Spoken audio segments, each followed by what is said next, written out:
I need some traction. Hey, Traction folks, Lloyd Lobo here, co-founder of Traction and Boast AI, back after an extended holiday break and excited to have the founder of Super here for our first session of 2023. Super, formerly known as Snapcommerce, is at the intersection of fintech and commerce, empowering users to spend less, save more, and build credit. With more than 100 million USD in funding, Super has helped more than 7 million customers save nearly 150 million and 100,000 hours in shopping time through $1 billion in total sales. Henry Shi is the co-founder and CEO of Super, leading product, technology, and innovation of the business. And under Henry's leadership, this company has enabled consumers to experience more of what life has to offer. Henry brings extensive experience in engineering, machine learning, and product. And prior to starting the company, he has held various engineering positions, including Google, Bloomberg, and he also co-founded YouMentioned. Henry's entrepreneurial accomplishments have been recognized by Forbes 30 Under 30, and he was also E&Y's Entrepreneur of the Year. Henry, welcome to Traction. Thanks for joining us. Yeah, thanks for having me. And I really appreciate it. I'm really looking forward to this conversation today. Very interesting background. You also have a master's degree in machine learning from Georgia Institute of Technology, and you graduated top 1% in your class at the University of Waterloo. From having this engineering background to being a high growth founder, what a journey. Let's kick this off though with your backstory. How did you come up with the idea for Super? How did you find your co-founders? Yeah, so I've been doing startups for a while. This is my third or fourth company. Previously, I was working at Google, kind of like a sabbatical, learning, being around smart people, being in the Valley. But I quickly learned a big company wasn't quite for me. I mean, a lot of great people, a lot of smart people, but just I wanted to move faster, get stuff done, test, learn, iterate. So I knew I wanted to get back into the startup world. I met Hussein, my current co-founder, through mutual friends. We were both Waterloo alumni, different years, but we just really got along in terms of common values, beliefs, ideas, goals. And, we were testing ideas, iterating for about half a year. And then we thought, you know what, let's do this full time. So I quit my job and he joined me in SF, and we just hit the ground running, starting to test, learn, iterate. In terms of the idea, it was of a really test, learning, iteration process. We actually started with no idea vertical industry, but a really strong team, and we knew we would figure something out. So we tested a variety of ideas, industry vertical, ended up in this space, and we'll kind of get into that, but that's kind of how we met initially. So what was the first idea you tested? The first idea was totally different. It was in the back office data management cleaning space. It's like a SaaS tool to help you automate your data cleaning. It was a little bit before its time. Now, it's really taken off with all the AI and autonomous vehicles and things like that. But back then we were focused on content moderation, realized that it was okay. We had a little bit of revenue, but it really wasn't scalable. It was a lot of custom work, and it wasn't the biggest pain point for the organizations. But what we did learn is that, travel e-commerce companies actually had a lot of content work because they had catalogs and things they need to clean. So we kind of, through that process, learned more about the travel e-commerce space and decided to build some prototypes in the direct-to-consumer side on the travel e-commerce side. That's kind of how we got started. And back then in 2016, it was chatbots were all the craze. So we built sort of a chat concierge tool to help you find travel and things like that. And that's kind of how we got started. In the first days, it was just me on iMessage, actually. So people would message me directly and I would iMessage them back. And that's how we got our first customers, and how we knew there was something there. Amazing. So you put up a website for travel savings. I think it was called Snap Travel back in the day. Yeah, it was even earlier. It's actually called Text Emma because you would do it over text. And then, so that's how you validated it. People were looking for discounts on their travel or cheap flight tickets. What were people looking for? How did they find you? Yeah, I'd say even back then, it wasn't even so much about discounts. It was just sort of a concierge. We could help you. But through that process, because we could talk to our customers, we learned that they really care about saving money. So it wasn't kind of maybe intentional at first, but we realized that's what people really wanted and needed. And yeah, in terms of finding us initially, it was, we put up some ads and we were testing different channels. We also did a launch, so we got some PR and press through that. Great stuff. And the pivot from there, though, from being this travel concierge on text message to being a chatbot travel concierge to what the product is today. Maybe tell us what the product is today and how it has evolved. Yeah, so now it's pretty much a super app, if you will, that covers across travel, e-commerce, and a wallet. And it's really evolved from our core customer base and needs, because what we learned is that people, they like the concierge, but that wasn't the most important thing. They like to save money, but they actually needed to save money. Most of our customers, tens of millions of users, were people who really needed to save money, and it wasn't because they wanted to, like a Rakuten or something, is because they needed to. They were lower income, lower credit, they didn't always have access. And for them, $5 is a big difference between whether they could go on a trip or afford a product. So we realized our customers, people who really need to save money, they were being underserved. We had a great product that saved them money in one place, but we could save them money in a lot more ways and increase that frequency and help them in more ways. That's how we expanded from one vertical to multiple verticals. And if you think about the world of travel, miles, point, reward status, right? It's a massive industry. Over half of Marriott sales are from points. But the whole irony is, if you don't have access to credit or high income, you can't get access to some of these benefits and rewards and points. And that's kind of why we wanted to take that model and then make it available to everybody. The closest analogy I like to say is like American Express, but for everybody else. Amex, you got travel, Amex point status rewards, but it's very expensive, very niche product, and you can have really high income, high credit, and high ins fees.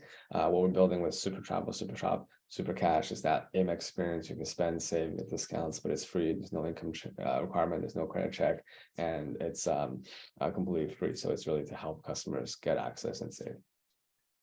Fantastic. I was just going to say that, and you said it's like Amex Platinum reward points, but for everyone else who can't afford it. What a great way to put it. And doing a fantastic service for everyone out there that deserves to have the discounts and the points, and consumers being treated with the love they need without spending the money. What is the fintech component here?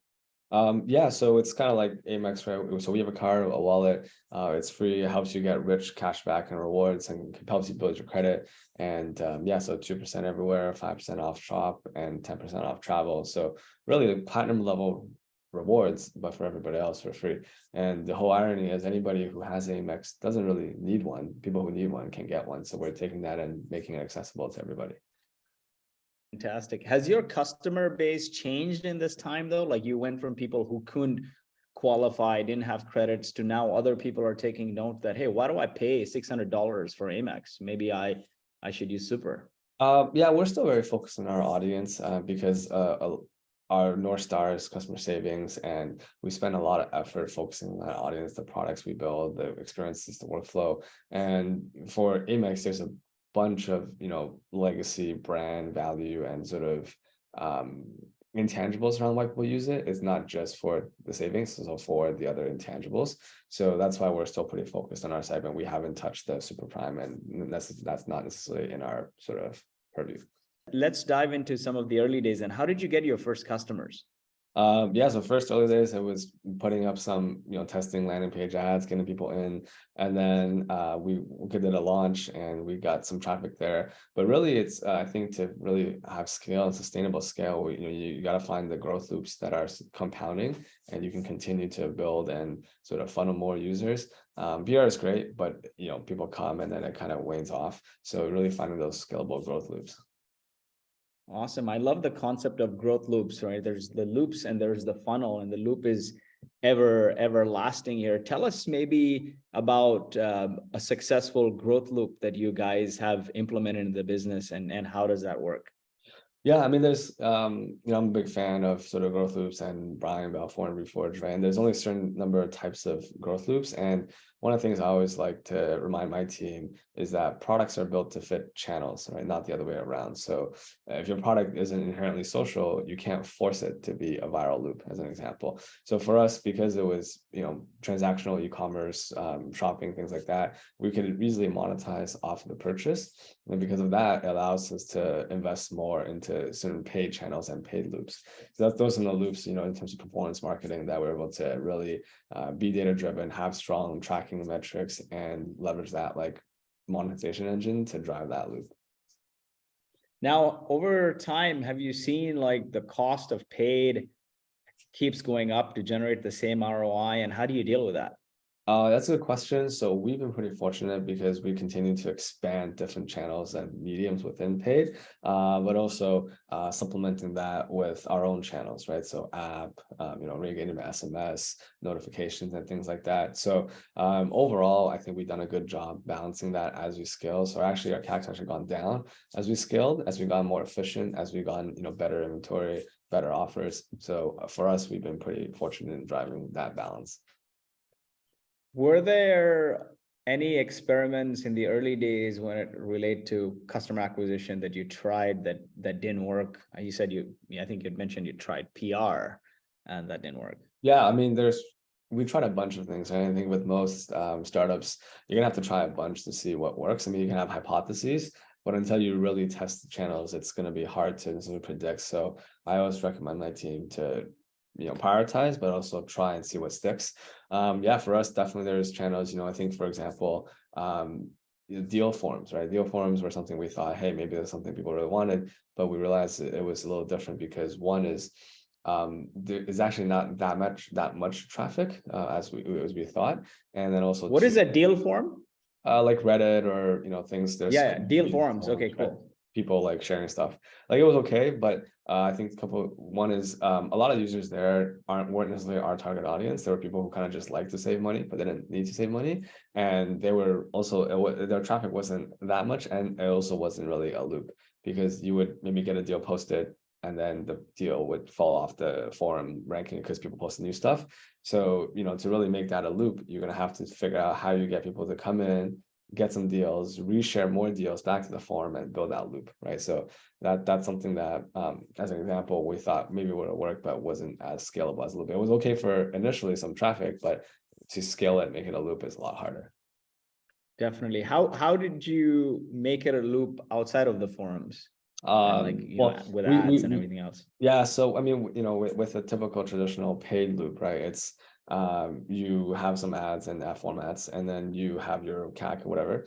And as long as your revenue LTV is bigger than the CAC, right? You're monetizing right away, and then you can take that and invest it back into more channels, right? So that kind of fuels that loop because every user generates revenue that then you can use to acquire more users. Certainly.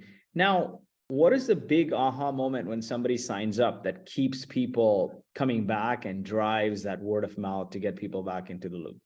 Yeah, I mean, for us, yeah, we definitely also have, organic referral loops, right? So people are sharing, getting additional discounts, stuff like that. I think the big aha moment is when somebody sees we actually offer really great exclusive deals and pricing that they couldn't maybe get us out anywhere else, best of web pricing.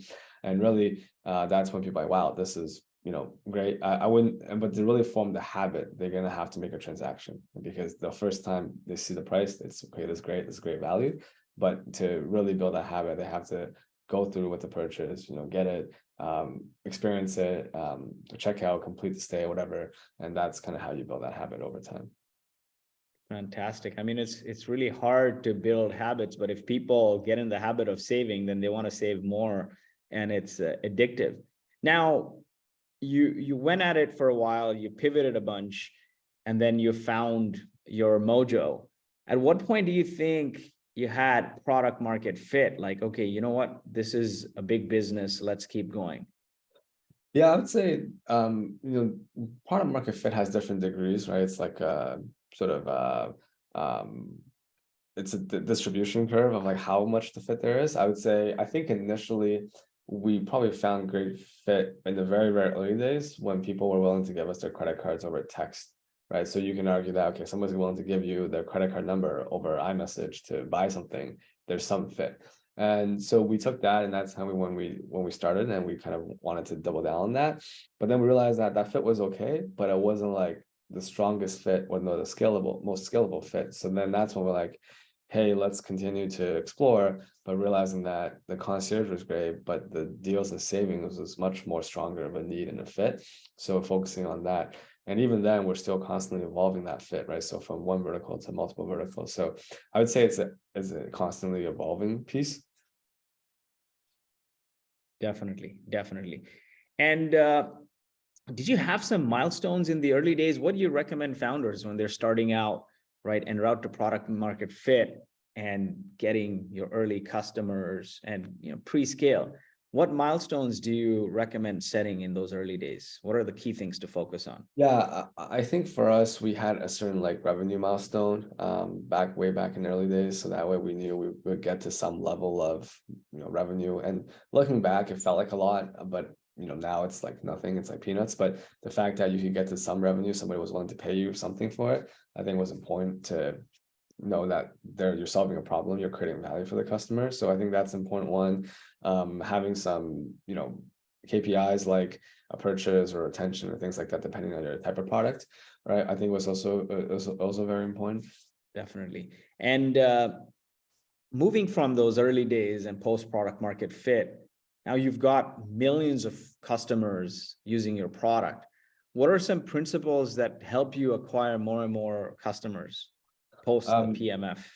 Yeah, I think for us, it's creating real and immediate value to our customer. There's a lot of apps out there that try to promise savings or this or that, but they're really meant for people who like to shop around. Maybe they like to, clip coupons or whatever, but they don't need to save money. So really offering immediate, like real value, upfront discounts, exclusive pricing, and a really simple experience on mobile, helping them make that process as easy as possible. And then now on top of that, adding a card so you can save anywhere, no matter where you're shopping with us or elsewhere. And you can also build credit. So really creating, real immediate value for the customer. And then that's on the product side, but I'd say really to achieve scale, I like to think about this framework of the PMMC fit, the product model market channel fit. So it has to go beyond just the product market fit, but also the channels. Because that's how you get scale and escape velocity, right? So you have a great product, but nobody knows about it. You don't have a channel. That's still not going to be, the $100 million billion company. Really figuring out the channels that work, or what channels make sense for your products, and then leveraging those channels. How did you map those out at Super? Yeah, I mean, there's a great framework. I highly recommend everyone check it out from Reforge. It talks about the various loops and channels you can have. There's like, organic, SEO, generate content, there's paid, there's sales, like all types of channel. And you can map it kind of based on your type of model around your product, right? So if you have an enterprise sales product, you have high LTV, that affords you more certain channels like direct enterprise sales. If you have a freemium product that's low LTV but mass user base, right, you probably want to rely on more viral organic channels as opposed to say enterprise sales. There's a whole framework where you can do the mapping between your model, your product, and the channels and what makes sense, and then test a bunch of channels.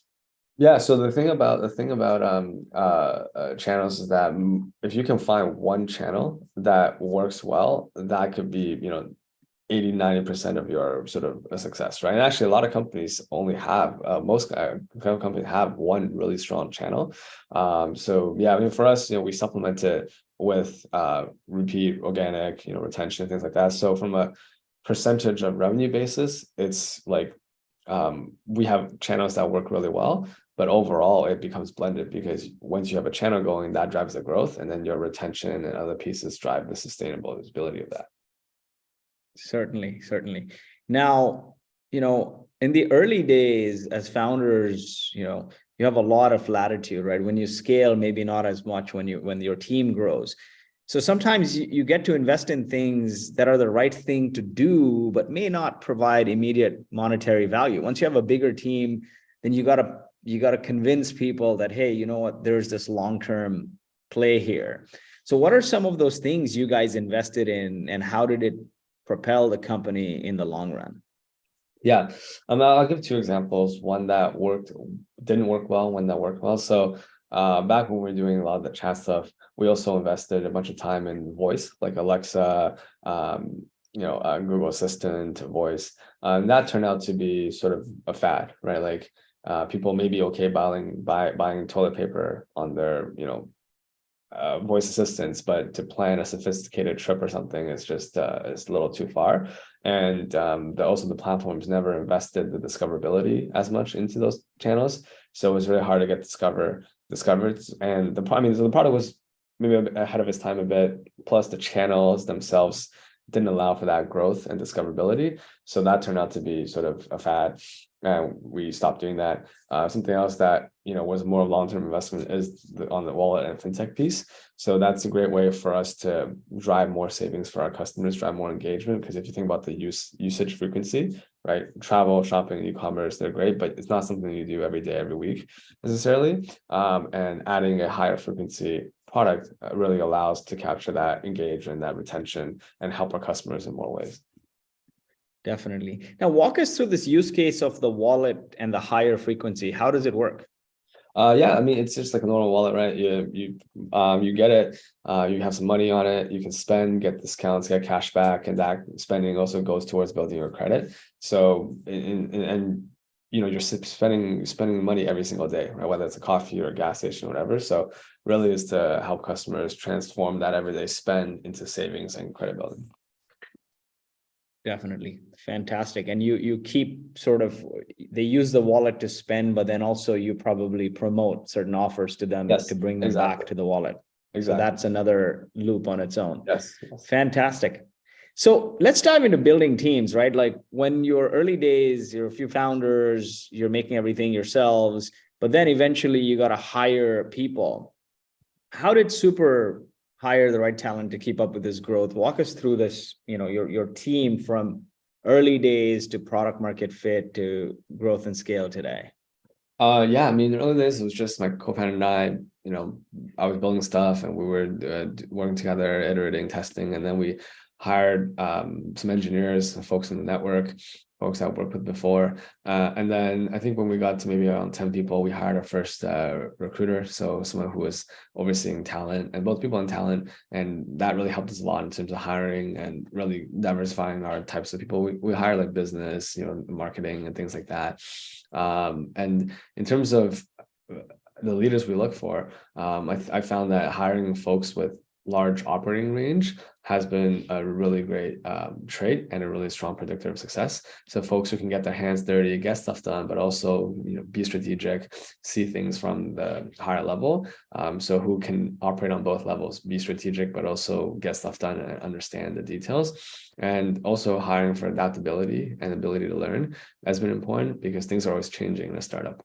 Right, you're constantly evolving, testing, iterating. So people who are adaptable, who flexible, can learn. I think that's also great traits and predictors of success. In what order did you hire? Because you brought in engineers, you brought in a product, you brought in marketers. In what order do you recommend hiring? Sort of like from product market fit to post product market fit. Yeah, I'd say probably hiring. Focusing on product engineering for initially getting the product to a spot that has product market fit is important. Then, at least for consumer products, having strong marketing, especially performance marketing folks, has been really helpful to find that product channel fit. So I'd say the combination of two is super important. And I had a great product and tech background. My co-founder had a great marketing performance background, so that was kind of the initial seed. Cool. Now, in terms of learnings on hiring talent, right? Like people hire, like in the early days, especially at startups, I like hiring Swiss Army knives, right? People who are jack of all, that can, flex different ways. But then a lot of people recommend bringing on very specialized talent as well. What's your take on that? Yeah, it's a great point. I think inevitably at some point every startup's like, oh, if I only had person XYZ specialist that can solve my problems. I think one of the things I found is specialized talent can be great, but don't expect them to be the silver bullet, right? Doing something at big company X doesn't mean they're going to do it again at your startup. And things have changed, times have changed, competitive environments have changed. So I think specialized talents can be helpful, but it's often not the silver bullet. There's still a lot of iteration, still a lot of learning, still a lot of adaptability. And oftentimes specialized talents may not be as adaptable because they come with a certain experience and range and expectations versus other leaders who are adaptable. So it's just a trade-off, and I'd say still can be very helpful, especially for building legitimacy and credibility, but don't expect them to be the silver bullet.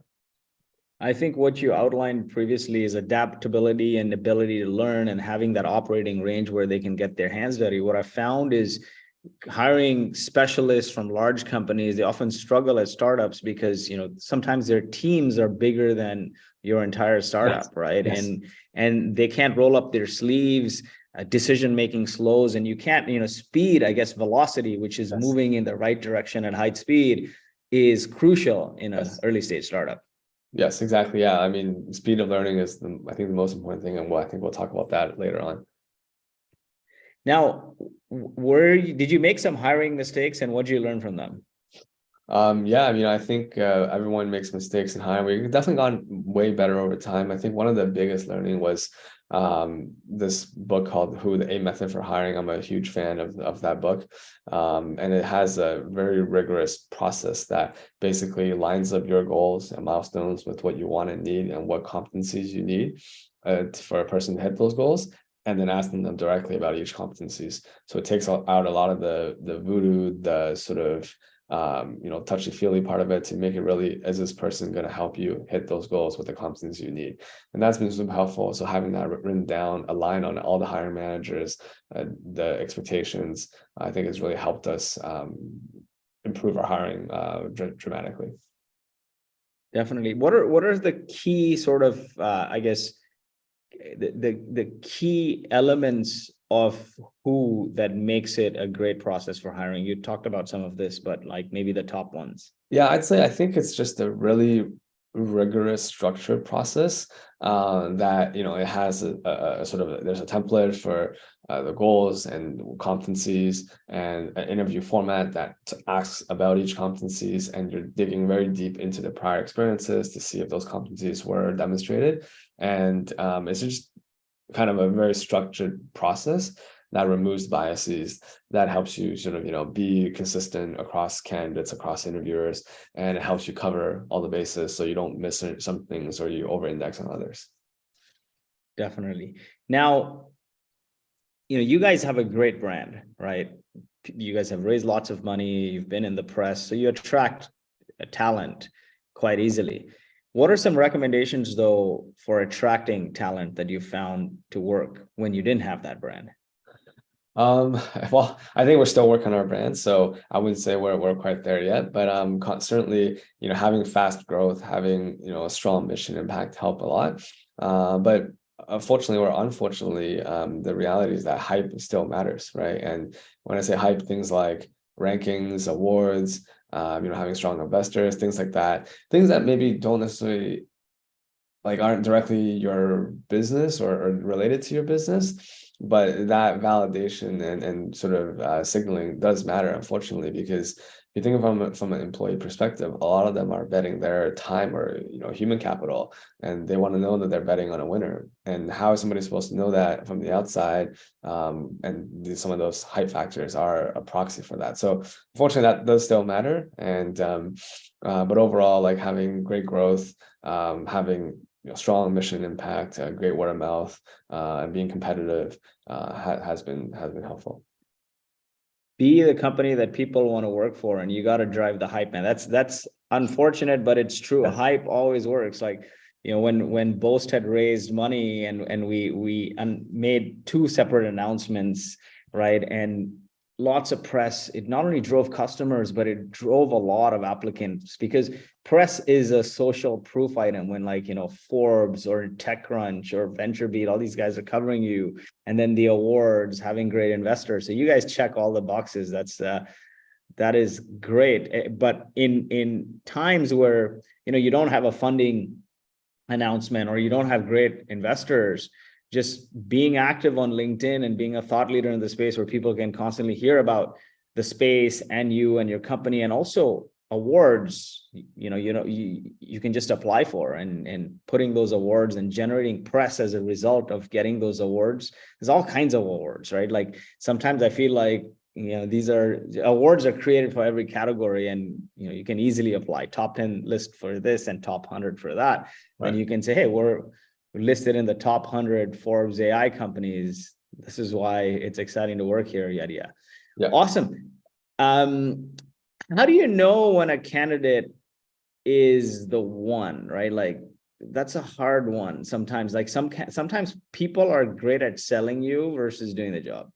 Yeah, that's a good question. I don't know if you ever know it's truly the one until you work with someone for a long time. But I'm a big fan of the process in the book, Who They Method. I think a good proxy is that someone who you're really excited about, like someone you're like, wow, this is a person I can learn from. I'd be excited to work with them. I think that's something, maybe a proxy to know that you come in with that level of like excitement, energy, and that you can learn from them. We also, to help identify folks who can actually do stuff versus just say stuff, we do have sort of a asynchronous case for a lot of the more senior roles, which really kind of talks about like the tactics of, okay, here's some ambiguous problem related to the role. How do you go about solving it and present your solution? So that way we actually know people who can actually, do stuff versus just maybe be a good interviewer. Definitely. That's great. Like almost like try before you buy, kind of. Right. Now, you have great product background, engineering background. How have you created a product focused culture throughout the organization, so it's just not sitting with product and engineering? Yeah, and that's something that I think we're always constantly working on as well. I think a lot of it starts with thinking about the customer, like, what we're doing, how is it creating value, is it aligned to our North Stars, and really being that alignment. And then also dogfooding the product across the company, right? So using your own product, finding bugs. We have a shared open channel where people can file issues or bugs, so that way people can see it. It's all public, and we try to make it better together. Both my co-founder and I come from a tech and CS background, so that I think just helps culturally as the leaders as we think about these things. And then we also have data driven as a core value. So we run a lot of experiments that kind of data side, and these are product experiments, copy whatever experiments. And I think that's also helped drive that meritocracy of letting the customer and product decide and tell us what people want. So I think overall, those are some of the things, but we still are constantly wanting to get better here.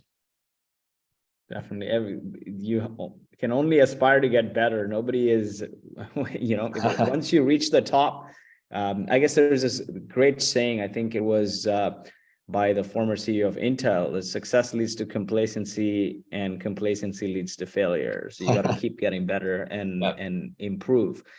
In terms of prioritization, how do you, like, if the sales comes and tells you stuff, customer comes and tells you stuff, everyone wants features, everyone wants their sort of idea of what needs to be in the product prioritized. How do you prioritize at Super? Yeah, I have this framework. It's called the sort of maximizing learnings while minimizing effort framework. And basically, I always try to push the team of like, how do you learn the most in the least amount of effort, right? Because a lot of times you don't know what's going to work. You don't know if this feature is people really want it, or do they just say they want it but they don't actually want it, or maybe we're over indexing, under indexing on some stuff. So really, this framework is like, how do you maximize learning with the most least amount of effort? And there's all these methods you can do, like smoke tests, surveys, interviews, product launches, or Victor tests. But really, that's kind of how we think about prioritization, is how do I maximize learnings with the least amount of effort, and based on that, I continue to iterate, right? If this is working, we learn a lot. Okay, what's the next set of learnings? It's also kind of similar to the RAP method, which is the riskiest assumptions test. So you're trying to figure out what's the riskiest assumption, right? And how do you like prove or disprove that? So that way you can focus your efforts on the most riskiest thing first.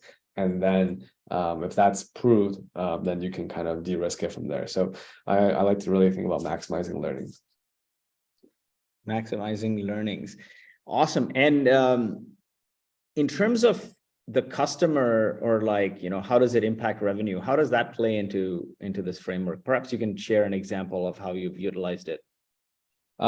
Yeah, I think right. So here's an example. Like suppose you want to launch a new feature, which is like, okay, for customers who buy X, you want them to maybe try to buy Y, right? And then you do this feature and you're like, oh, the cross-sell rate isn't as high as I thought. And then you're like, oh, maybe it's because the Y products we're selling the deals aren't good enough, right? So then you're like, okay, well, how do we test that? Do we go about all the way to the supply chain team and say, hey, get me better deals and negotiate? Or do you just cut your prices by half and see what happens? Right. Because and then you can see, are people engaging more? Is it higher click-through, is it higher conversion, or is it just people don't really want Y products because it's the wrong type of products? Right. So that's a much easier way to test that hypothesis. Like, is it intent or is it the price? Instead of like going all the way to resourcing, refining these deals, negotiating better plate allotments versus just, okay, maybe we just put the price and see what happens. We'll take a loss a little bit, but we'll learn much quicker. Certainly. Now, we're all in crazy times here, right? Like 2021 was all about, free for all, raising money at the highest possible valuations. Then the rates went up, stocks fell down, markets are tight, LPs are pulling out, VCs are not investing as much. Everything has a trickle down effect. What kind of advice you're sharing with people and your company in these tight economic conditions? Yeah, I think having strong unit economics and in the core business is important, and probably even more important. And then for us, we've been pretty fortunate because we've always had a strong operations as a company. So we're very disciplined in how we approach our goals, metrics, targets, etc. And yeah, for us specifically, because we're focused on savings and creating real value, and actually recession may be better in some ways because people need to save money. But you're almost like a recession-proof business in a way. Yeah, a little bit. And also, but overall, I think having just strong economics and creating real value for the consumer in general is sort of a tried and true approach, especially in a recessionary environment. Certainly. Now let's shift focus to leadership for a second, right? What are your leadership philosophies? Like, how do you organize and scale teams as you deal with uncertainty, tough economic times, et cetera, et cetera? Yeah, I think it covers a bunch of the themes I've talked about earlier, which is thinking about people who are adaptable, right? Having people who can learn quickly, who can adapt to change, being agile, testing your riskiest assumptions, maximizing your learnings, and then also on the company side, like thinking about really the model of a product market model channel fit. So how does your product fit into the channel with the right model and the right market? And that way you can achieve scale. So taking a lot of things together and combining that to enable you to, in a good or bad environment, learn, adapt, and get and find scale. Definitely. Now, what is the culture like at Super, and how do you set that and make sure it scales when you're not in the room? Yeah, so we have some pretty strong culture and core values, and we celebrate them. Every week in WBR, we have a tool that allows peers to recognize each other with small gifts and bonuses based on demonstrating values. And then we also highlight certain values, and it's part of our interview and also performance process. So really embedding the values into how we operate, how we behave, how we celebrate wins is a big part of it. We're also super open and transparent. So everyone can be aligned, knows what's going on. You can see every dollar, penny being made or lost. You can see the strategy, the roadmaps, the OKRs, the planning, every team, top down, bottom up. So really having an open, transparent culture and celebrating the values. Definitely. Now, the hardest thing for a startup as it grows and scales is continuing to maintain that startup mindset, right? The more people you add, the less nimble you become, the more meetings, longer things take, and so on. So how do you continue to scale without losing that startup mindset? Yeah, I think this is one of the most important things a startup can and should do, and a founder should do to continuously drive that mentality, to kind of understand what it's like to build from 0 to 1, 1 to 10, and 10 to 100, and then do it all over again. All right. So staying nimble, staying lean, moving fast, having a bias for action is super, super important as part of our interviewing process. And sort of one of our core values is move fast with intention. Yeah. And I think another part of it is having folks with no ego, no politics, doing what's right for the customer, not for your own sort of goal or desire or ambition, right? No empire building, things like that. So really driving people who are aligned on the mission, the customer. And then another part is empowering bottoms up thinking and ideation. So everyone's got an idea. How do you make it such that people are able to express them, to test them, and iterate on them? So that way it's not just the loudest voice in the room, but you have a framework and a process that enables rapid experimentation and testing, right? So you can unleash the entrepreneur in everyone. And part of also our organization structure, aligning to mission aligned teams, so that teams can work cross-functionally with more autonomy and can control their own destiny. So those are some of the things that we've done to try to maintain that startup mentality. And I always try to lead by example, being with the team, iterating quickly, and admitting mistakes and pivoting and learning, and really just trying to maximize learnings. Definitely. I love that statement, unleash the entrepreneur in everyone. Give me an example of that, empowering bottoms up thinking and ideation. Like, how have you done that? Yeah, and that's something we want to do even more of with our new mission aligned team structure. But essentially, we have a certain goal, right? We align on the goals, whether it's company level, team level, vertical level, and allowing the team to figure out what's the best way to hit that goal. So, for example, specifically, for a very long time, there was a problem that some of our prices would be sold out, and that would affect our accuracy, and people and customers wouldn't like that. And it was a pretty hard, intricate problem that was very nuanced. And I actually thought for a long time, maybe it was hard to solve or impossible to solve, or it would be a lot more effort. But because we set the goal and we empowered the team to unleash their entrepreneurship, inner entrepreneur, we let them figure out how to solve the problem, and they actually came up with a solution that was way easier and solved the problem probably 5 times better than I would have expected it to solve. So it ended up being great because they had a chance to work on their own, control their own destiny, work cross-functionally with the supply team, the technical account management team, the engineering team, the product team, working together to implement a solution that they came up with from the bottoms up that was way better than any top-down solution. And it solved the problem way better because they're the ones who are closest to the problem. So they should understand the problem better than anyone else outside. And if you give them the ability and autonomy to control their own destiny, then they can actually act on it as long as you have the right goals. People love autonomy, right? Nobody wants to be micromanaged, and they want to feel like they are one of the co-authors Right. of the future. And if you give them that opportunity, they will move mountains, right? If you make them feel that way. Most people don't want to be cogs in a wheel. So this is a great example you shared here. Now, one crucial but really hard skill is learning as a founder, is learning how to figure stuff out, doing hard things that haven't been done before, right? Like figuring out how to figure stuff out. There's so much uncertainty as a founder.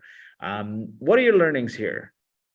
Yeah, I think we like to stand on the shoulder of giants, right? So one sort of framework I hear about is what I like to think about is it doesn't matter how you get there, it's more about where you got to at the end, right? So, and everyone likes an underdog story, but it may be good for Hollywood, but nobody's going to give you extra money or credit just because you did it the hard way, right? Like nobody cares you did it the hard way or the easy way as long as you got the furthest. So there's a lot of opportunities to leverage other people's learnings and insights. One thing I think is constantly underweighted by startups is using expert forums like JLG or Tigas. I know a lot of consulting companies do it, but you can find some really great people who led say, acquisition for your competitor, who now works somewhere else, and they can share their experiences and whatnot. So there's a lot of great people and resources you can leverage.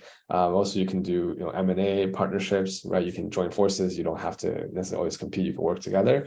And I'm a big fan and promoter of SaaS, like different tools that have solved this problem. And a lot of times people feel like, especially technical founders, feel like they can build better.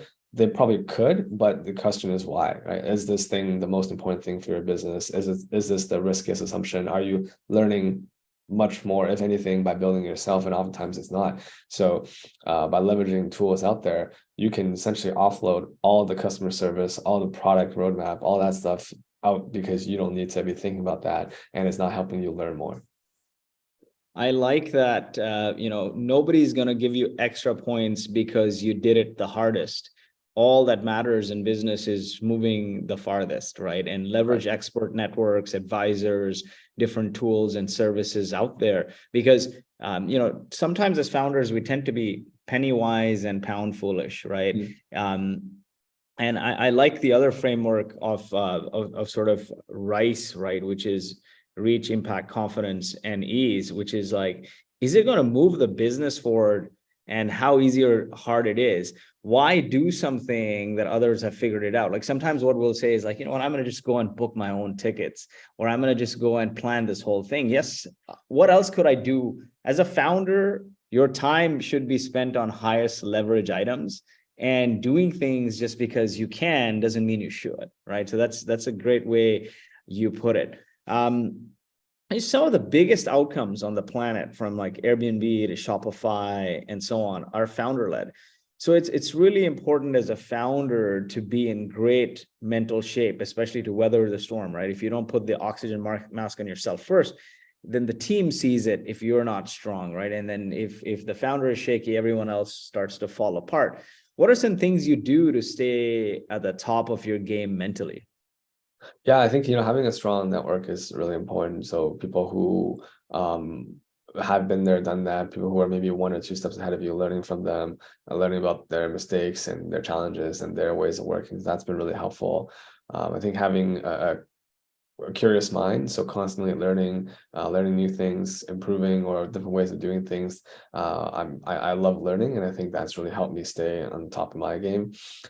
Exercise, physical, mental, just enjoying time with friends and family and things like that. And also we recently started founder coaching, which has been helpful, and not just individual coaching, but peer coaching with my co-founder together, so we can elevate our working relationship even further. Definitely. And every time you're learning and improving, it's a sense of progress. And maybe some other things are not progressing in your life, but if you have this feeling of progress, and even exercise is one of those things, right? Every time you go to the gym or you walk or you run and you do a little better, you feel this sense of progress, and it sort of increases the feel-good hormones in your brain, and you just feel happier. After spending like 40 years on this planet chasing success, trying to find happiness, I finally realized that success finds you if you're in a happy state of mind. And so this is some really good advice you've shared here. Now, as you look back at your journey, what was the toughest, lowest point, and how did you navigate it? Yeah, I think navigating through COVID was quite tough, because our industry was quite affected. Nobody knew what was going to happen, and then we also decided to think much bigger and do more. So raising a large 85 million round, when we've only raised 50 million total before that, so it was a big jump before the vaccine was released, right? So that was quite the challenge. And we're also transitioning from in person to a fully remote company, getting over 140 no's, but pulling through, having the heart of a champion and getting it done all through COVID. And the transition to fully remote was probably tough. We got through it in the end, but it was probably one of the hardest things I've done in my life. Definitely. I mean, facing 140 VC no's and then raising 85 million is a hard one. How did you navigate that? What were the key elements that finally made you guys pull through that raise? Yeah, I mean, I'd say a big kudos, shout out to my co-founder Hussein. He probably faced led majority of it, and yeah, it was just I think truly having the heart of a champion. Never giving up, and all it takes is one, and just continuing to push through. I mean, there's a lot to be said. We definitely want to work and continue to improve our narrative, our brand, and positioning and whatnot. But overall, we had strong business metrics, and our investors believed in us, so we got it done. But yeah, it was definitely quite the process, and certainly timing is not great given COVID pre-vaccine. Definitely. Now, as we're getting to the end here, is there anything you would have done differently in your journey so far? Yeah, I think we started a company in SF, and then we were remote away for a bit, and then I moved back to SF earlier this year. It certainly has changed a lot, the city after COVID, but I think I probably would have spent more time in San Francisco. Honestly, there's just still a great network of people, especially in consumer tech. I'm talking about talent, ways of thinking, investors and whatnot. So definitely spending time here, more time, and sort of elevating my game and learning from the best.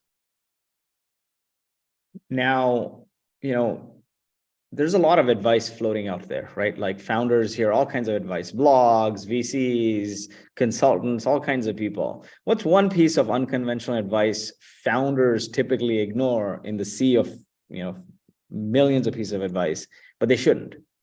Yeah, I think one unconventional advice that a lot of people don't tell you or don't mention, I certainly didn't know this, is that your industry matters. And it unfortunately defines who your comp sets are and how people see and value.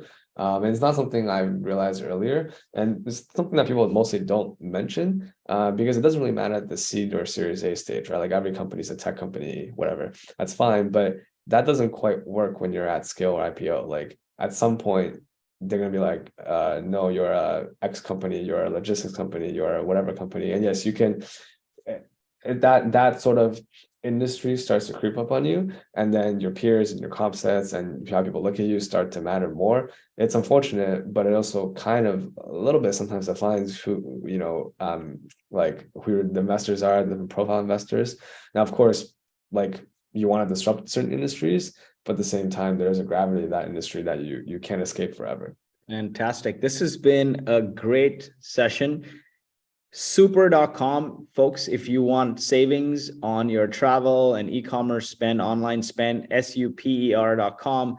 Henry, where can we continue to follow your wisdom? Where are you active? Yeah, I mean, LinkedIn is my primary. I also have Twitter, but not super active, so probably LinkedIn. But yeah, happy to reach out, happy to help. I love helping founders. I also angel invest. So overall, I'm a huge fan of the startup community and other founders and entrepreneurs. Fantastic. That's Henry Shi, HenryShi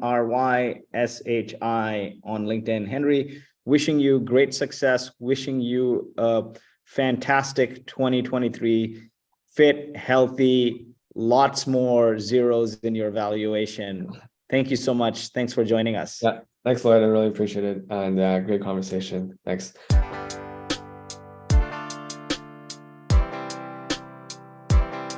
I need some traction.